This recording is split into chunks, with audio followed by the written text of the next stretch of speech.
Good morning students, joyful এডুকেশনে তোমাদের স্বাগত।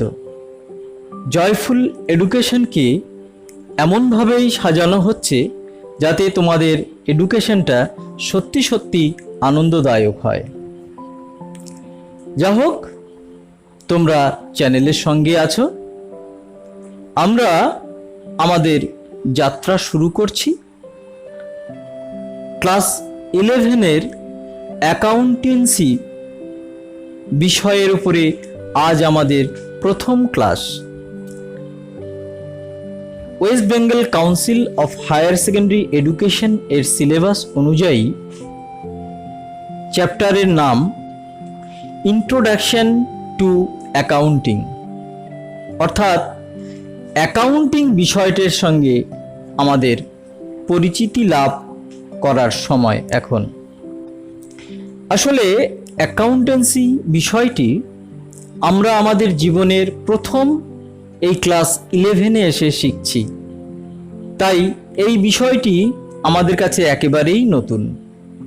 তোমরা মনে করে দেখো, এর আগে যখন তোমরা নতুন নতুন বিষয় শিখেছ ক্লাস 2 বা 3-তে, মনে করো ইতিহাস, মনে করো ব্যাকরণ, মনে করো ভূগোল, তা সেখানে দেখবে বিষয়টি কি, অর্থাৎ ইতিহাস হলে ইতিহাস কাকে বলে, ব্যাকরণ হলে ব্যাকরণ কাকে বলে, এই রকম সংজ্ঞা দিয়ে তোমরা শুরু করেছো। আমাদের এখানেও কিন্তু স্বাভাবিকভাবে বিষয়টায় প্রবেশ করার আগেই একটা প্রশ্ন জাগবে, বিষয়টা আসলে কি। অর্থাৎ আমাদের প্রথম প্রশ্ন জাগবে যে অ্যাকাউন্টেন্সি কি বা অ্যাকাউন্টেন্সি কাকে বলে। এই প্রশ্নটাই আমাদের সবার প্রথমে আসার কথা। আমরা এখান থেকেই আমাদের পাঠ শুরু করব। তাহলে প্রথম প্রশ্নটা দাঁড়ালো যে অ্যাকাউন্টেন্সি কাকে বলে। এটাকে যদি আমরা সহজভাবে উত্তর দিই তাহলে আমরা বলবো অ্যাকাউন্টেন্সি হলো এমন একটি শাস্ত্র যে শাস্ত্রে অ্যাকাউন্টিংয়ের রীতিনীতি, পদ্ধতি, কৌশল সম্পর্কে সার্বিকভাবে আলোচনা করা হয়। এটা হলো অ্যাকাউন্টেন্সির একটা সরল সংজ্ঞা।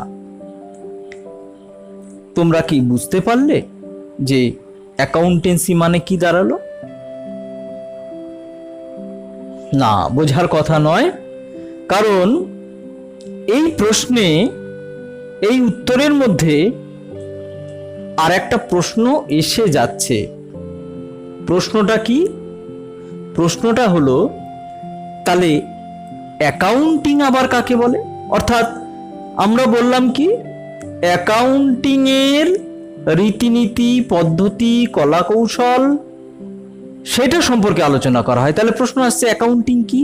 যতক্ষণ আমরা অ্যাকাউন্টিং না বুঝতে পারছি ততক্ষণ কিন্তু আমাদের কাছে অ্যাকাউন্টেন্সিও পরিষ্কার হলো না। সুতরাং অ্যাকাউন্টেন্সি বুঝতে গেলে আমাদের অ্যাকাউন্টিং বুঝতে হবে। তবে অ্যাকাউন্টেন্সির সংজ্ঞা থেকে এইটুকু আমাদের ধারণা হয়েছে যে অ্যাকাউন্টেন্সির যে রীতিনীতি, পদ্ধতি, কৌশল, তার সবকিছু আলোচনা কেন্দ্রবিন্দু সেটা হচ্ছে অ্যাকাউন্টিং। অ্যাকাউন্টিংকে ঘিরেই সমস্ত কিছু আলোচিত হবে। তাহলে এবার আমরা অ্যাকাউন্টিং এর সংজ্ঞায় আসি। American institute of certified public accountants or AICPA প্রদত্ত সংজ্ঞা অনুযায়ী আমরা অ্যাকাউন্টেন্সির সংজ্ঞা এভাবে বলতে পারি: অন্তত আংশিকভাবে আর্থিক লেনদেন ও ঘটনাগুলিকে অর্থের অঙ্কে লিপিবদ্ধ করা, শ্রেণীবদ্ধ করা এবং সারসংক্ষেপ করার মাধ্যমে ফলাফল বিশ্লেষণের কলাই হলো হিসাব নিকাশ। দেখো, এই যে শব্দবন্ধ ছোট হলেও এর মধ্যে কিন্তু পুরো অ্যাকাউন্টিংয়ের একটা ছবি ফুটে উঠেছে। ভালো করে বোঝার চেষ্টা করো। বলছে অন্তত আংশিকভাবে আর্থিক লেনদেন ও ঘটনাগুলিকে অর্থের অঙ্কে লিপিবদ্ধ করা, শ্রেণীবদ্ধ করা, সারসংক্ষেপ করার মাধ্যমে ফলাফল বিশ্লেষণের কলাকেই বলা হচ্ছে হিসাব নিকাশ। আমরা এই সংজ্ঞার প্রত্যেকটা শব্দকে ধরে এইবার একটু বিশ্লেষণ করব, তাহলেই আমাদের অ্যাকাউন্টেন্সি সম্পর্কে ধারণাটা পরিষ্কার হবে। লক্ষ্য করো, সংজ্ঞাটিতে কতকগুলি বিশেষ শব্দের ব্যবহার করা হয়েছে। এরা হলো সংজ্ঞার অঙ্গ প্রত্যঙ্গের মতো। সুতরাং এই বিশেষ শব্দগুলির অর্থ বুঝতে পারলে সংজ্ঞাটিও কিন্তু আমাদের কাছে বোধগম্য হবে।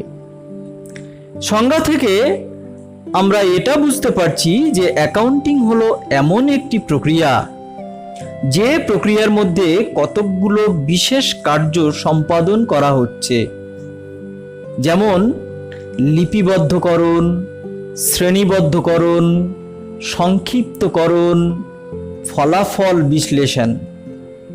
এবং এই সমগ্র প্রক্রিয়া দেখো বলছে অন্তত আংশিকভাবে হলেও আর্থিক ঘটনা বা লেনদেন বা অর্থের অঙ্কে মাপা যায় সেই ধরনের লেনদেনকে কেন্দ্র করে সংঘটিত হচ্ছে।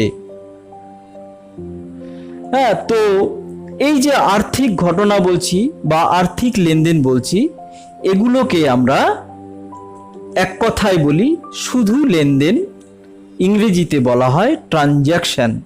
অর্থাৎ আমাদের এই কতগুলো ক্রিয়া, কতকগুলো কাজ যেগুলো বললাম, লিপিবদ্ধকরণ, শ্রেণীবদ্ধকরণ, সংক্ষিপ্তকরণ, ফলাফল বিশ্লেষণ, এগুলো সব আবৃত্ত হচ্ছে ট্রানজ্যাকশনকে কেন্দ্র করে। হ্যাঁ, সুতরাং এই ক্রিয়াগুলো বোঝার আগে যাকে কেন্দ্র করে শব্দগুলো আবর্তিত হচ্ছে তাকে আমাদের বোঝা দরকার। অর্থাৎ ট্রানজ্যাকশন বা লেনদেন কি, সেটা আমাদের প্রথম বোঝা দরকার। তাহলে আমরা লেনদেন বা ট্রানজ্যাকশন কাকে বলে সেটা বুঝে নিই। একটি বাক্যে যদি বলতে যাই তাহলে বলবো যে ট্রানজ্যাকশন বা লেনদেন হলো এমন ঘটনা যা অর্থের অঙ্কে পরিমাপ করা যায় এবং যার ফলে প্রতিষ্ঠানের আর্থিক অবস্থার পরিবর্তন হয়।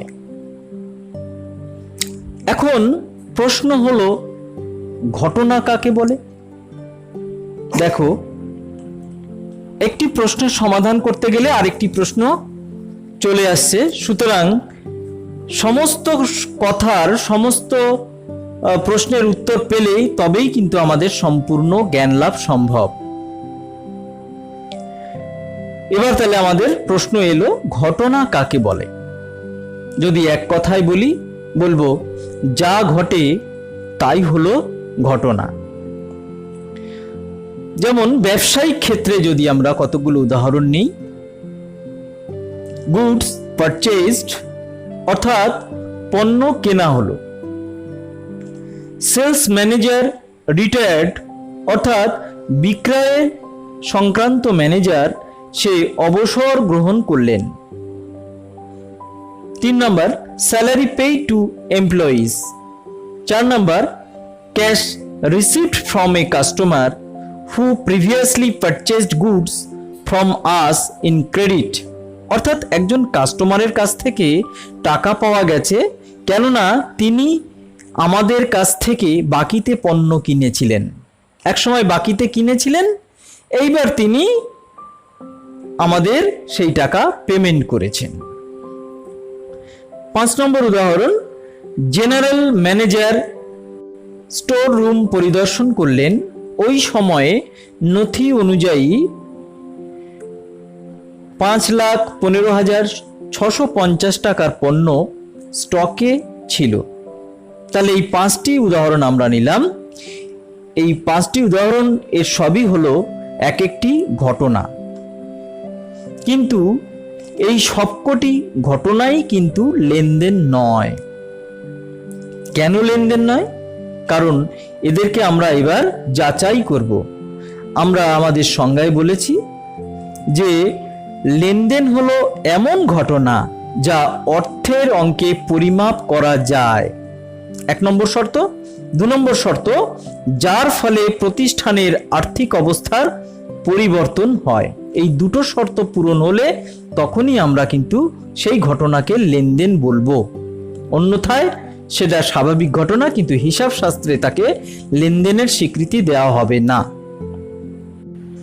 আমাদের নেওয়া 5টি ঘটনার মধ্যে দ্বিতীয় ঘটনাটি, অর্থাৎ সেলস ম্যানেজার রিটায়ার্ড করলেন, এটা কিন্তু প্রথম শর্ত পূরণ করছে না। দেখো, সেলস ম্যানেজার রিটায়ার্ড করলেন, একে তুমি টাকার অঙ্কে মাপতে পারছো না।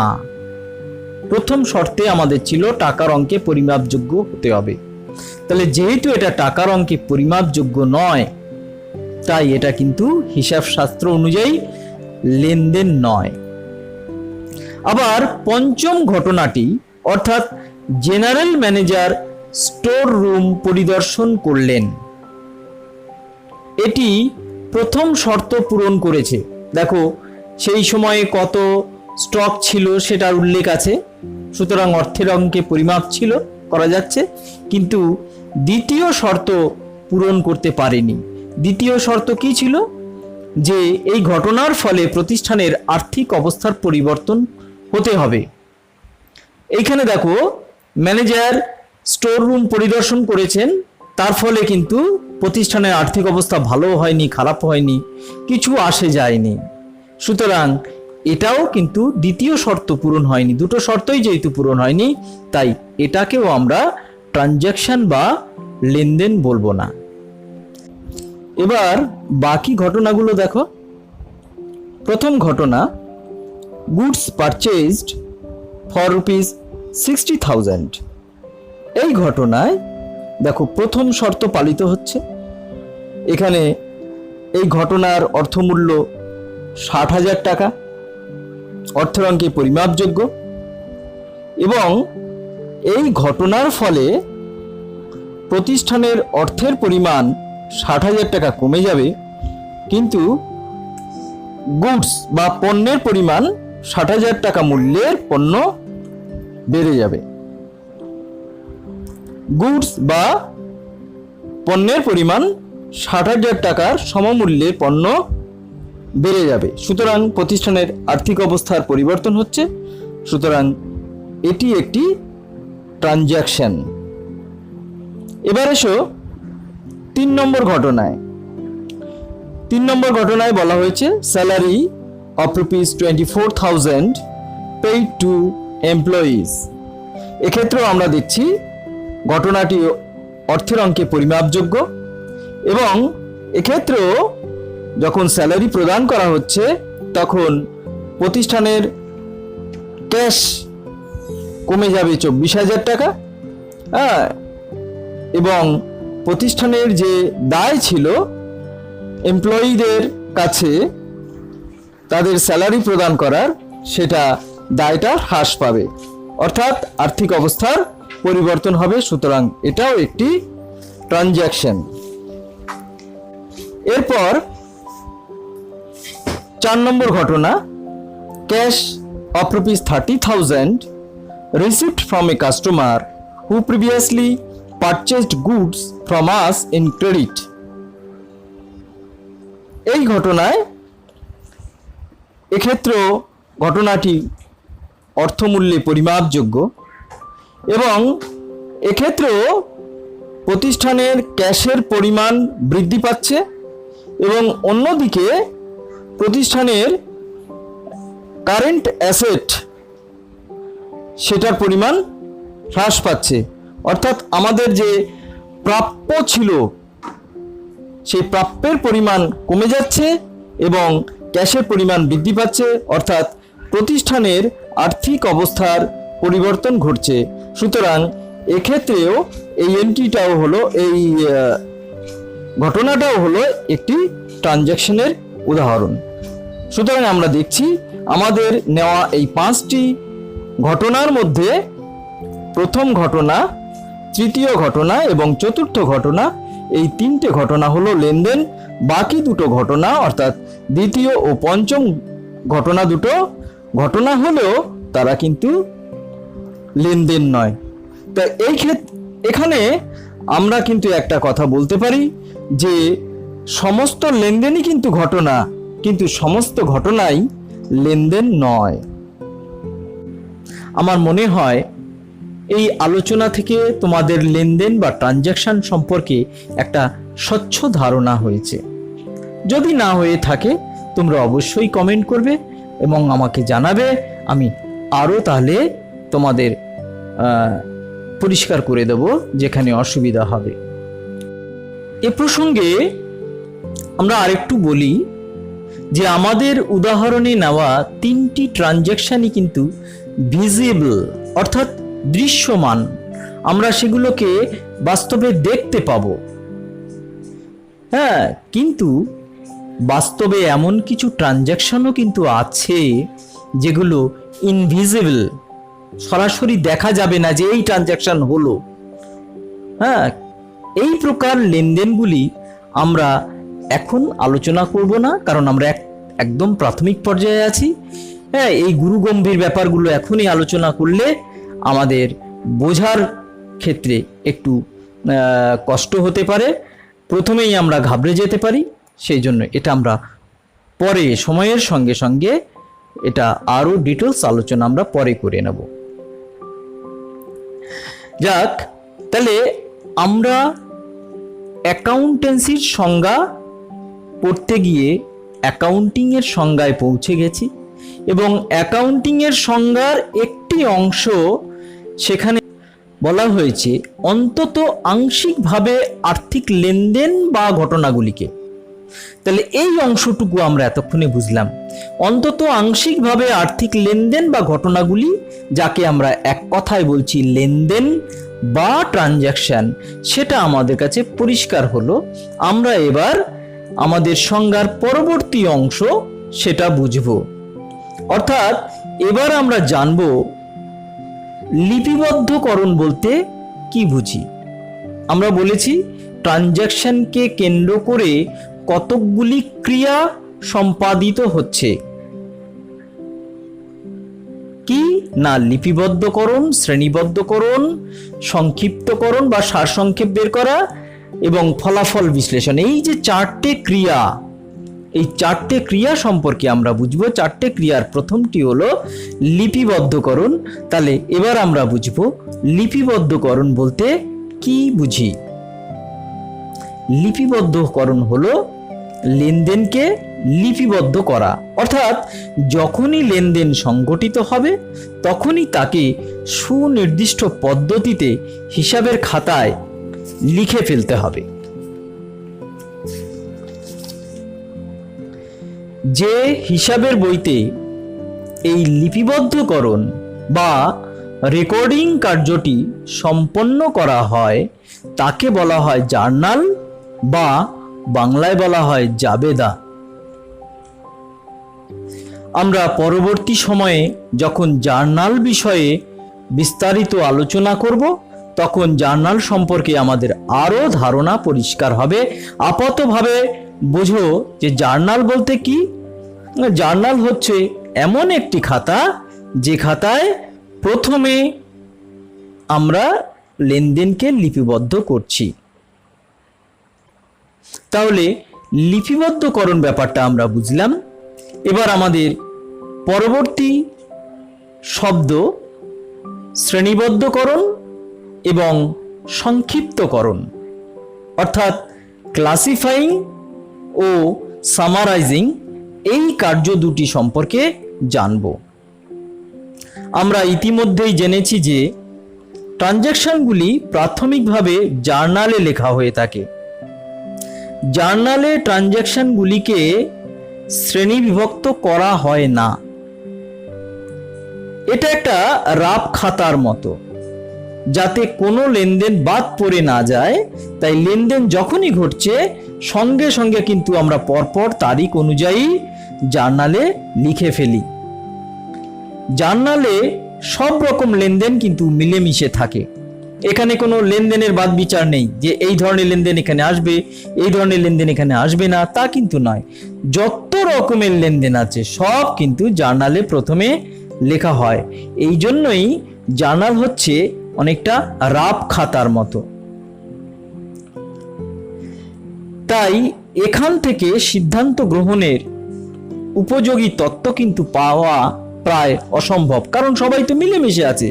তুমি হঠাৎ জানতে চাইলে দেখো তো জার্নাল বই থেকে বলা হলো দেখো তো টোটাল কত বিক্রি হয়েছে, বের করা যাবে না, কষ্ট হবে। হ্যাঁ, কারণ তার মধ্যে তো সব ধরনের বিক্রি হয়েছে, কেনা হয়েছে, ওয়েজেস দেওয়া হয়েছে, যা বিভিন্ন রকমের আয় ব্যয় সবই কিন্তু মিলেমিশে রয়েছে।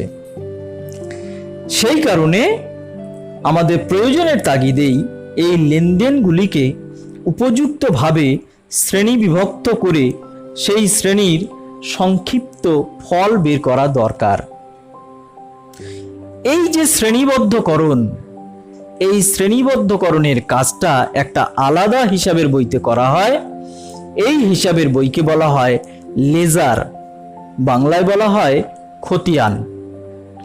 এটাকে তোমরা হিসাবের ফেয়ার খাতাও মনে করতে পারো। তাহলে জার্নাল যদি রাফ খাতা হয় তাহলে ফেয়ার খাতা হবে লেজার। এখানে একই ধরনের লেনদেনগুলোকে লেজারের একটি নির্দিষ্ট জায়গায় লিপিবদ্ধ করা হয়।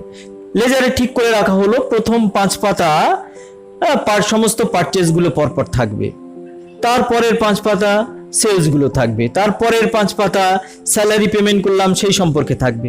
সুতরাং আমাদের কিন্তু এখানে দেখো যে শ্রেণী বিভক্ত হয়ে যাচ্ছে লেনদেনগুলো। আমরা যদি পারচেজ সম্পর্কে জানতে চাই তাহলে শুধু যেখানে পারচেজ আছে সেখান থেকেই আমরা তথ্য পেয়ে যাব। এই যে এক একটি নির্দিষ্ট জায়গায় লিপিবদ্ধ করা হচ্ছে, এই এক একটি নির্দিষ্ট জায়গাই হলো এক একটি শ্রেণী, আর এই এক একটি শ্রেণীকেই বলে এক একটি অ্যাকাউন্ট। তাহলে দেখো আমরা একটা নতুন শব্দ আবার শিখে ফেললাম, অ্যাকাউন্ট।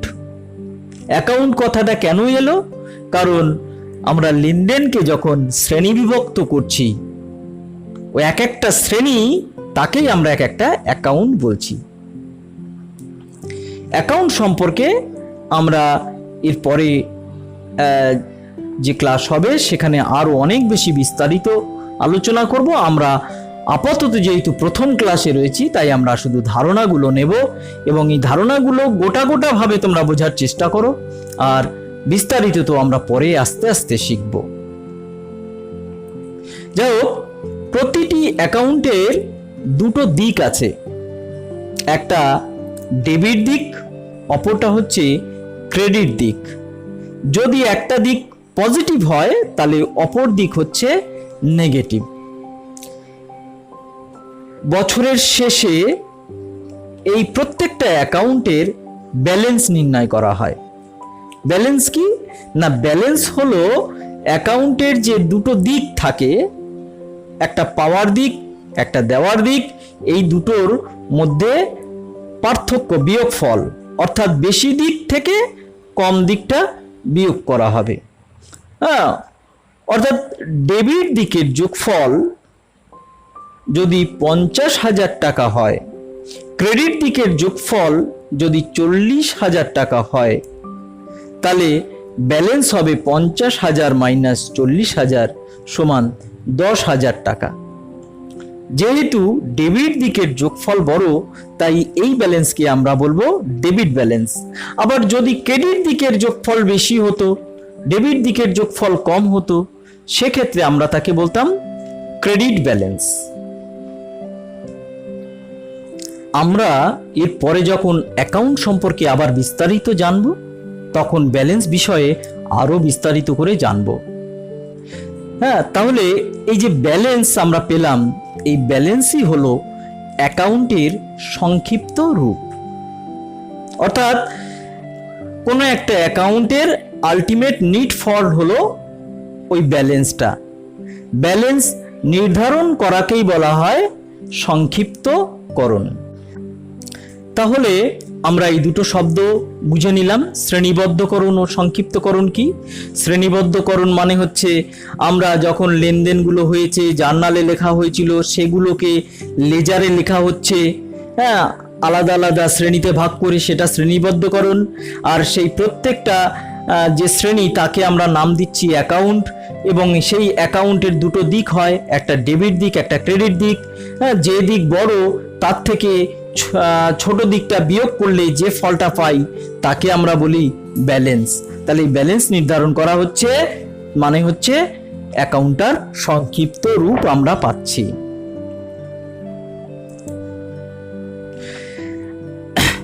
এবার দেখো, এই যে সমস্ত অ্যাকাউন্টের ব্যালেন্স নির্ণয় করা হলো, সেই ব্যালেন্সগুলো দিয়ে একটা তালিকা তৈরি করা হয়। এই তালিকাকে বলা হয় ট্রায়াল ব্যালেন্স। এটা কিন্তু আবশ্যিক নয়, তালিকা তৈরি করতেই হবে এমন কিন্তু ব্যাপার নয়, করা হয়। ট্রায়াল ব্যালেন্স কিভাবে করা হয় সেটাও আমরা পরে শিখব। হ্যাঁ, সুতরাং এটা নিয়ে আমাদের মাথা ঘামানোর কিছু ব্যাপার নেই। অ্যাকাউন্টিং এর সংজ্ঞায় শেষ যে ক্রিয়াটি রয়েছে সেটা হলো ফলাফল বিশ্লেষণ। প্রথমে ফলাফল নির্ধারণ করা এবং সেই ফলাফলকে বিশ্লেষণ করে কারবারের চালনার ক্ষেত্রে প্রয়োজনীয় সিদ্ধান্ত গ্রহণের উপযোগী নানা রকম তথ্য প্রস্তুত করা। ফলাফল নির্ধারণ করার জন্য যে ইতিমধ্যে যে ব্যালেন্সগুলো নির্ণয় করা হয়েছে সেই ব্যালেন্সগুলোর সাহায্যে প্রথমে ট্রেডিং অ্যাকাউন্ট, তারপরে প্রফিট অ্যান্ড লস অ্যাকাউন্ট তৈরি করা হয় এবং শেষে ব্যালেন্স শিট তৈরি করা হয়। প্রথম দুটি অ্যাকাউন্টের মাধ্যমে প্রতিষ্ঠানের লাভ বা ক্ষতি নির্ধারণ করা হয় এবং ব্যালেন্স শিটের মাধ্যমে প্রতিষ্ঠানের আর্থিক অবস্থার চিত্র প্রকাশিত হয়। তো এই কটাকে বলা হয় ফাইনাল অ্যাকাউন্ট। এর সাহায্যে প্রতিষ্ঠানের ফলাফল নির্ধারণ হলো। এরপরে ব্যবস্থাপকদের সিদ্ধান্ত গ্রহণের উপযোগী বিভিন্ন তথ্য প্রস্তুত করার জন্য এই ফলাফলকে আবার বিশ্লেষণ করা হয় এবং সেক্ষেত্রে আরও কিছু এই বিশ্লেষণের প্রয়োজনে বিভিন্ন আরও কিছু অ্যাকাউন্টিং টুল আছে, যেমন cash flow statement, ratio analysis ইত্যাদি মাধ্যমে এগুলোকে বিশ্লেষণ করা হয়। তাহলে আমাদের এই আলোচনায় মোটামুটি অ্যাকাউন্টিং সম্পর্কে একটা ধারণা আমাদের হয়েছে যে ট্রানজ্যাকশনগুলোকে বা লেনদেনগুলোকে প্রথমে জার্নালে লিপিবদ্ধ করা, তারপর সেটাকে লেজারে শ্রেণীবিভক্ত করা, সেখান থেকে তাদের সারসংক্ষেপ বের করে ট্রায়াল ব্যালেন্সে রাখা এবং এর পরে আমরা সেই ফলাফল থেকে, সেই সারসংক্ষেপ থেকে আমরা প্রতিষ্ঠানের ফলাফল নির্ধারণ করব। তার জন্য আমরা কয়েকটা বিবরণ তৈরি করে থাকি। হ্যাঁ, যেমন মূলত হচ্ছে প্রফিট অ্যান্ড লস অ্যাকাউন্টের মাধ্যমে আমরা লাভ বা ক্ষতি নির্ধারণ করি, আর একটা আমরা বিবরণ তৈরি করি সেটাকে বলা হয় ব্যালেন্স শিট। সেখান থেকে আমরা প্রতিষ্ঠানের আর্থিক অবস্থার হিসাব পাই। সুতরাং এই যে ফলাফল নির্ধারণ করার অংশ, এই অংশ আমাদের এখন অত ডিটেলস আলোচনা করার দরকার নেই, এটা আমরা পরে শিখব বিস্তারিতভাবে। তা এইবার আমরা তাহলে একটা অ্যাকাউন্টিং এর উপর ধারণা পেলাম। এবার আমরা আবার ফিরে আসছি সেই অ্যাকাউন্টেন্সির সংজ্ঞায়। তাহলে অ্যাকাউন্টেন্সির সংজ্ঞাটা তাহলে কেমন দাঁড়ালো? তাহলে অ্যাকাউন্টেন্সি হলো এমন একটি বিষয় যেখানে অ্যাকাউন্টিং এর সমস্ত কিছু আলোচনা করা হয়। আমরা বললাম অ্যাকাউন্টিংকে কিভাবে লিপিবদ্ধকরণ, শ্রেণীবদ্ধকরণ, সংক্ষিপ্তকরণ এবং বিশ্লেষণের মাধ্যমে ফলাফল নির্ধারণ করা, এই সব কিছু, অর্থাৎ অ্যাকাউন্টিংকে কেন্দ্র করে এই সব কিছু আলোচিত হচ্ছে। সুতরাং অ্যাকাউন্টেন্সি শিখলে আমরা ট্রানজ্যাকশনকে চিহ্নিত করতে পারবো, তাদের জার্নালে লিপিবদ্ধ করতে পারবো, সংশ্লিষ্ট লেজার অ্যাকাউন্টে তাদের পোস্ট করা শিখব, লেজার অ্যাকাউন্টগুলোর ব্যালেন্স নির্ণয় করা শিখব, ব্যালেন্সগুলোর সাহায্যে ট্রায়াল ব্যালেন্স তৈরি করা যাবে এবং শেষত ব্যালেন্সগুলোকে বিশ্লেষণের মাধ্যমে সিদ্ধান্ত গ্রহণের উপযোগী ফলাফল নির্ধারণ করতে পারবো। এই হচ্ছে আমাদের অ্যাকাউন্টেন্সির আলোচ্য বিষয়। তাহলে তোমাদের অ্যাকাউন্টেন্সি এবং অ্যাকাউন্টিং বিষয়টি আশা করছি পরিষ্কার হয়েছে।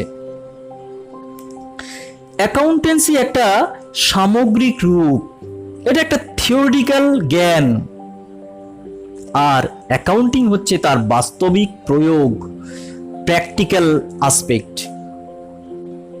অ্যাকাউন্টেন্সি অ্যাকাউন্টিং থেকে বিচ্ছিন্ন নয়। অ্যাকাউন্টেন্সি অ্যাকাউন্টিংকে কেন্দ্র করেই সে গঠিত হয়েছে। আমাদের পাঠের আলোচনা আজকে এ পর্যন্তই থাকবে। আমরা শেষে একবার একটু মিলিয়ে নিই আজকে আমরা কি শিখলাম। আমরা শিখলাম অ্যাকাউন্টেন্সি কি, অ্যাকাউন্টিং কি, ট্রানজ্যাকশন কাকে বলে, জার্নাল এবং লেজার এদের মধ্যে মূল পার্থক্য কি, ইত্যাদি। এই অংশের আলোচনা থেকে আমরা পরের দিন আমাদের পাঠ্যাংশ সিলেবাস অনুযায়ী আরও কিছু বিষয় আলোচনা করব। সেটা হচ্ছে হিসাব নিকাশের উদ্দেশ্য কি, হিসাব নিকাশের সুবিধা কি, সীমাবদ্ধতা কি, এগুলো কিন্তু আজকের আলোচনায় মোটামুটি যা আলোচনা করেছি তার উপর ভিত্তি করেই পরের দিন আমরা শিখে নেব। আজ তাহলে এ পর্যন্তই থাকলো। তোমাদের যদি পড়ানো ভালো লেগে থাকে তোমরা শেয়ার করো, চ্যানেলটা অবশ্যই সাবস্ক্রাইব করো, কারণ একটি ক্লাসে তো বুঝতে পারবে না, আরও কয়েকটি ক্লাস ফলো করো। পরের ক্লাসের নোটিফিকেশন পাওয়ার জন্য বেল আইকনটি প্রেস করে দিও।